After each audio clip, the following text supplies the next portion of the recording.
Owayengunompempe PSL uVictor Hlungwane ukuqinisekisile ukuthi umgadli we-Orlando Pirates uRelebohile Mofokeng wayengekho kwi-offside ngenkathi bebhekene namaZulu ngesonto ledlule.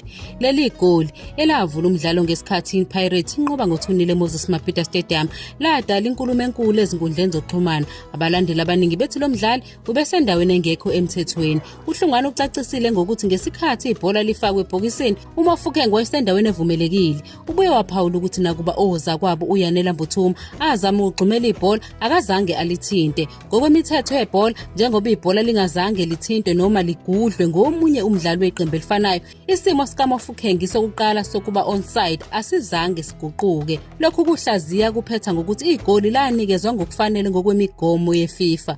Ngokudweba umuqa obonisa ukuthi abadlali babekuphi, uHlungwane ukhombisile ukuthi uMofokeng wabahlula ngokusemthethweni abavikeli bosuthu ngaphambi kokuba afake ibhola enethini.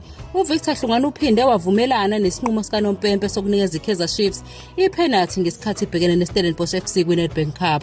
Lesi sigameko sithinta umvikeli uMusa Lebusa wazama ukuvimba ibhola kodwa lathinta ingalo yakhe phakathi ebhokisini. Lo wayengunompempe uchaze ngokuthi nakuba imithetho yebhola ikubheka ukuthi kunezinye izindlela ingalo ebakuyo ngokwemvelo uma umdlali ewa ekaLebusa yayivuleke kakhulu eceleni kunokuba imempo. Ngokwencazelo yakhe ingalo yayingasasebenzeli ukusekela umzimba kuphela okwenza ukuthi kube yicala lokuphatha ibhola. uHlungwane uphethe ngokuthi uNompempe wenza kahle ngokukhomba ipenalty ebheka indlela umzimba walomvikeli owawubheke ngayo ngesikhathi eshelele. Nakuba uFlavo da Silva ayifake enethini leyo penalty, lokho akuzange kwasiza amakhosi. iStellenbosch FC sagcina sinqobile sadlulela phambili kulomqhudelwano, okuyinto eyenze ukuthi iChiefs ikhishelwe ngaphandle kwendebe yesibili kulesizini iqembu laseCape Winelands.